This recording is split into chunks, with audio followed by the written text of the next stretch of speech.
thanks very much, Caoimhe. I'm delighted to be here and speak on behalf of the German GAA, and in fact I will be playing this week, so the doctor didn't say no, so that was good enough for me. Sorry, how do I go on like this? Perfect. Just a couple of figures there. So our numbers in Germany pretty much developed along the lines of the European team. So it's hard to point out why the growth is so significant now. You can see, especially in the past couple of years, we've gained a lot more clubs. I think it's because the groundwork has been laid. There are solid competition structures in place. We have examples and guidance from the ECB and the other clubs in place. So it makes it easier to instigate the founding of a new club and support new groups. As you can see, we have in the process as well interest from Leipzig and Stuttgart to found new football or hurling clubs. Now, there are various reasons why these clubs developed. Expats wanting to play their sport, expand Irish culture, and so on. I'd say Germany's most remarkable club was Darmstadt, where a German student went over to Ireland in 2009, saw hurling, came back and went from pucking around with his friends in the park to actually found a hurling club in 2014 with not a single Irish person on the team until today. So I think that's very remarkable. It's not so much important why these clubs develop. We've seen many clubs come and go, unfortunately. It is about sustainability, as we've heard before. So just a couple of points why we think we can be sustainable or will be in the future. Include locals. It overcomes simple things as language barriers, especially with German authorities. You might have heard the rumors. It's sometimes easier to have a German speaking person around or someone that knows the culture. Like, I live in Bavaria. It's tough to get in there and understand, first of all, they're German, and then to understand what they're actually saying. So that's definitely an important point, to include locals.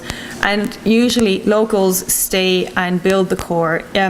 Even if you have your random Irish Erasmus student that comes along and makes your team better, over time your club is stronger with people that you can rely on. And even if they're not as good as someone who grew up with the sport, well, then train them. Also, include many. At the beginning, it will always be the one or two people that know of Gaelic football or hurling or camogie. So you spread it, and then you spread the responsibility as well. You have to make people feel included, and you want to include them. And it's not about your own ego, it's about including people. And also be open. Let players from other clubs or groups join. Let them experience the crack of tournaments and traveling together. For example, we have Hamburg and Leipzig footballers, because they don't have clubs yet, who are playing legally with Berlin and Munich. Munich, Nuremberg and Berlin togged out together for the hurling championship. There's a German camogie team which consists of players from 5 clubs, and this creates strong ties, friendships and continuous support. Also, if you want to found a club, like, reach out, ask other clubs for help, equipment, coaching advice, help with authorities. We recently, last January, founded the German GAA Federation, and it definitely strengthened ties between the clubs. The German camogie team probably wouldn't have been as easily put together if we didn't have a feeling already of belonging together and being in this underneath this umbrella organization.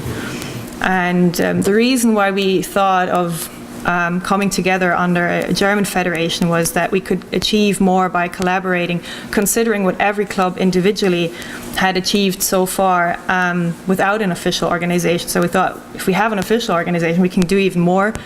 And with this, we managed to receive funds from the DFA and the GAA, and just to build a sustainable GAA structure, because with the fundings we actually can do more, and we can ensure that we promote the games, we're well equipped, and we can provide for qualified coaches.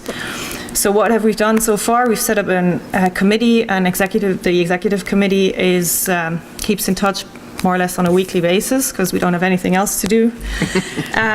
We spread responsibilities and tasks, set up a website, social media is buzzing. We organize the German hurling tournament that will take place in 2 weeks. There will be a football tournament, a German football tournament in October. We'll have 2 coaching courses, a referees course, a training session where we have a training session for Bavarian teachers in November. And our next big task will be to have Gaelic games recognised as an official sport in Germany, which will make it easier for all clubs to have easier access to pitches, and because that's our main struggle at the moment. But that's about it. That's us. Thank you.